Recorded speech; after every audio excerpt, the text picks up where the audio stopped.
जंगल में तीन दोस्त हाथी, ऊंट और सियार रहा करते थे। वो तीनों हमेशा साथ रहते थे। एक दिन वो खेलते हुए किसी और जंगल में पहुंच गए। दोस्तों, ये हमारा जंगल नहीं है।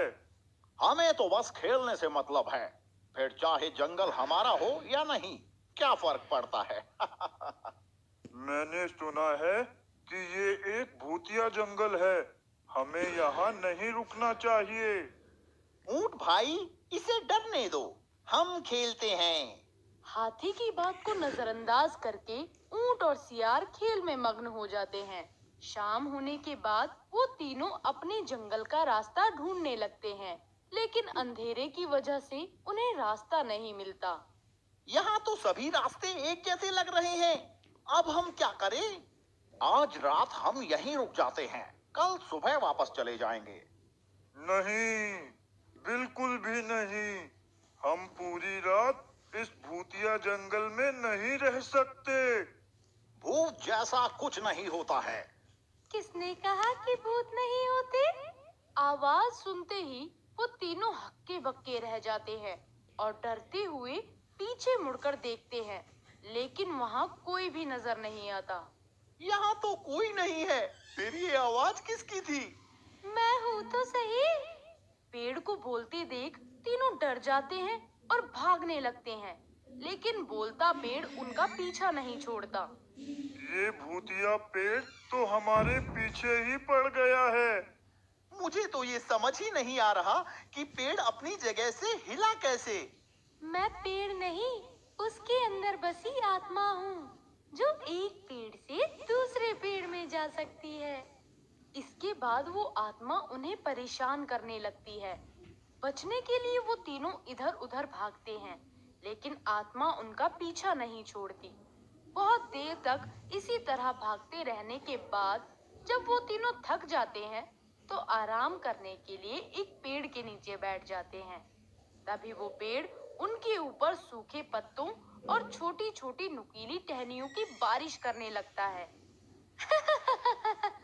बहुत दिनों से उबाऊ समय बीत रहा था, आज तो मजा ही आ गया। अगर तुम इतनी ही ताकतवर आत्मा हो, तो पेड़ के अंदर बैठकर बातें क्यों कर रही हो? बाहर क्यों नहीं निकलती? तुम ये क्या बोल रहे हो? अगर वो सच में बाहर आ गई तो हमारी खैर नहीं। अरे कुछ नहीं होगा। अगर इसे जान लेनी ही होती तो हमें इस तरह परेशान नहीं करती, बाहर निकलकर सीधा मार देती। इसलिए अब हमें इसे इसी के जाल में फंसाकर हराना होगा। वो कैसे?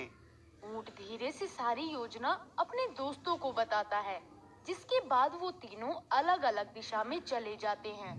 एक दिशा में हाथी हर पेड़ पर टक्कर मारता हुआ चलता है, तो दूसरी दिशा में सियार अपने नाखूनों से हर पेड़ की छाल उखाड़ता हुआ चलता है। तीसरी दिशा में ऊंट अपनी गर्दन से हर पेड़ के पत्ते गिराता हुआ चल रहा होता है। पूरे जंगल का चक्कर लगाकर थोड़ी देर में वो तीनों अपनी जगह वापस आ जाते हैं। मुझे अपने पूरे रास्ते में वो आत्मा कहीं नहीं मिली। और मुझे भी। इससे ये पक्का हो गया कि वो आत्मा किसी को भी मारना नहीं चाहती। नहीं तो हमें अकेला देखकर वो जरूर हमला करती। हमें उसके मन की बात को जानना ही होगा। दोस्तों, जंगल में आग लगा देते हैं। इससे हमें जल्द घर जाने का रास्ता मिल जाएगा और आत्मा से भी छुटकारा मिल जाएगा। नहीं नहीं, आग मत लगाना। तो ठीक है, एक शर्त पर नहीं लगाऊंगा।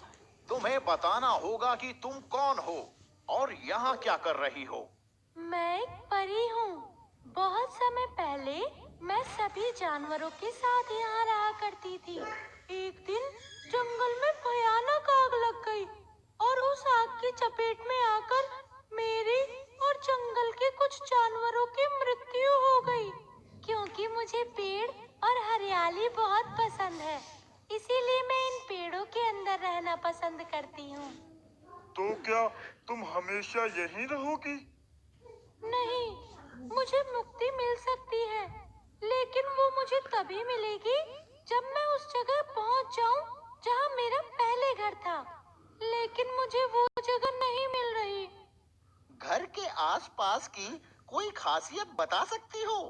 हाँ, मेरे घर के पास एक छोटा सा तालाब था।